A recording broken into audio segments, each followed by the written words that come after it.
Welcome cartel members, Anons, Facebook friends, Twitter followers, random YouTube viewer, BitChute viewer, and all that good stuff. Thanks for joining me. My name is Julio. I am the Theorizing Theorist, and today we're going to be talking about Matthew North. Now, before we begin, I want to make sure everybody knows that everything Matthew North says, I do not necessarily subscribe to or agree with.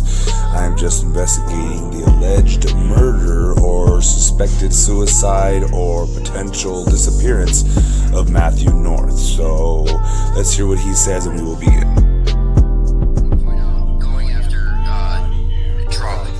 We got to remember that he has the entire force of military intelligence behind him. You know, the Pentagon, all of that stuff is at his fingertips now. So he will use that. And I do want to point out on a lower level that, and I'm going to get into this in my next show, they don't want me talking about this for sure.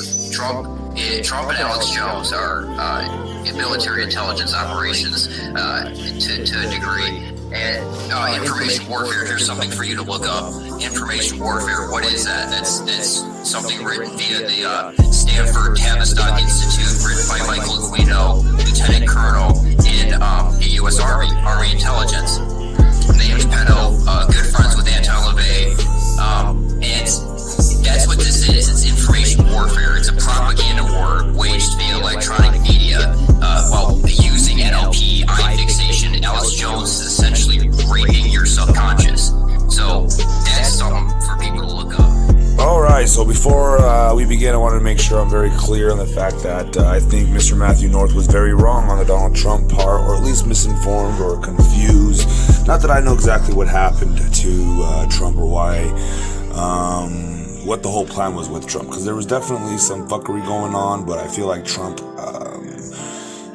redeemed himself, if you will, with his final action. So anyway, going through all the Twitter information, it seems to me people are very confused on whether or not Matthew North is dead or if he is alive. Now, supposedly, allegedly, it was just his brother that mentioned that maybe Joe Rogan contacted him and paid him off, told him not to mention anything again, because you would think there would be more information in regards to Matthew North being dead if he was in fact killed or suicided or committed suicide or whatever. So I see Adam Green and Jan Irving's name popping up a lot. Now, I do know Jan Irving was, I'm not too familiar on these people, and I'm barely opening up this investigation now, so please forgive me if I'm uninformed on a lot of these characters. But honestly, I'm not even sure of his real name, put it that way. So the thing says Matthew QL, and we'll see that here in a minute. But as you can see here, everyone is just lost, trying to see if he's alive or not. And I think it's almost Cappy-ish, right? Almost like Isaac Cappy. What happened to Isaac Cappy? No videos, but with the document that I got from this lady, and I am messaging her to find out who she is and see what she wants. She messaged me on Twitter, so I'm going to find out what she knows, I guess, if she's willing to share that information. But yeah, Moni, please, I direct messaged you, so please feel free to direct message me back with how you know, at least. That'd be nice if you could let me know how you know it's Matthew QL. But so anyway, there's that, June 9th. So you guys know this is fresh and hot off the presses. We are dealing with this. I was going to step away from my YouTube or BitChute or whatever career from the cartel, I guess you could say. Not really. I was just kind of really busy dealing with illegal actions taken against me in the courts, and it's been very difficult. I've been fighting off the wolves, multiple wolves, but it's all right. God built his soldiers for with strong shoulders, right? So we're gonna check this out. This is what she sent me. It's a little blurry here, but if you go and find it on my at Infinity to Zero account, you will see it more clearly. But the best I could pull up was this. So pronounced dead 9/27/2020, Matthew QL. Now the case number is W200967. Was he 23 years old? I think he was about 23 years old, but I'm not sure how they got the Matthew WQL. It makes sense if his because Matthew North sounds almost like a fake name, but I'm sure there's plenty of Norths out there, right?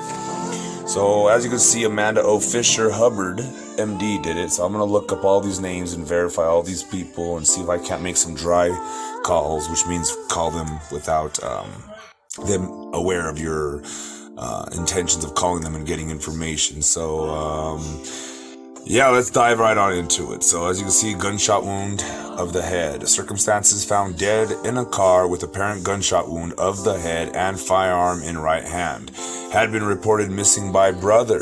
Departure style note found in vehicle. Now let me know if this all sounds fishy to you, because I've never read a post-mortem examination report like this. So entrance wound. Now here's where it gets really fishy. Contact gunshot wound of right temporal scalp with peripheral searing and contusion, radial lacerations. Wound track right temporal skull with internal beveling. Brain parachemoe, whatever. Associated injuries: periorbital contusions, hemorrhage into wound track, skull fractures, subscapular, subdural, or whatever hemorrhages. Now here's the part that's interesting. Direction of wound path: front to back, right to left, downward. Recovery: projectile from brains. So the bullet didn't come out of the head. Now, conclusion.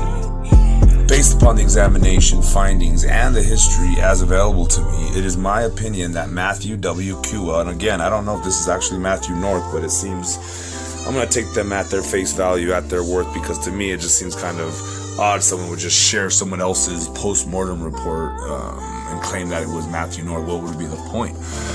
And I see a lot of other videos out there. I guess this person that's claiming Matthew QL is them is been saying that for a couple of years at least, because other people have been investigating it and they can't find any information on Matthew W. QL, myself included. So for public health and vital statistic purposes, the manner of death is best classified as a suicide. Investigative summary: per the investigative report, medical records, law enforcement report, and emergency medical services run sheet, Matthew W. QL, a 23-year-old man, was found dead in a car with an apparent gunshot wound of the head and a firearm in his right hand after he was reported missing by his brother. A departure style note was found in the vehicle. Additional details of this investigation are on file with the Berrien County Medical Examiner's Office, who I intend to call and maybe even collect some information.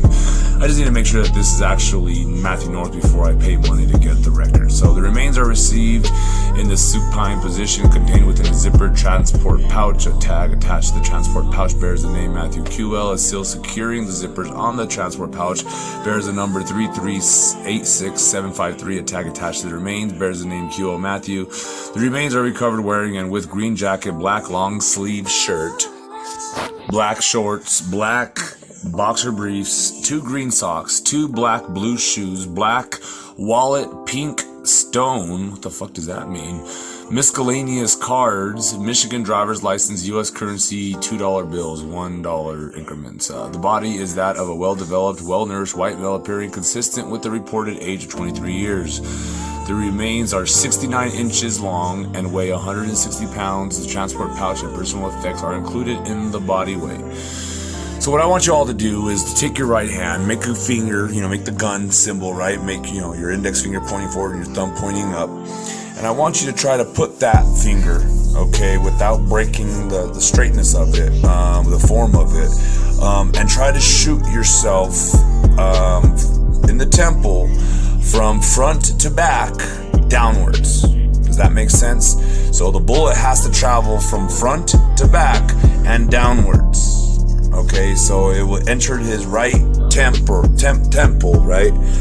It's almost impossible to do that. Who would kill themselves at that awkward angle if you're doing it? You would see what I'm saying. So with that said, that's all I really have for you today, and that's my opinion on why it was a murder, not a suicide. Somebody obviously was standing above him and put it to his head and pulled the trigger. So with that said, that's all I got. As always, you guys know the routine. To God be the glory.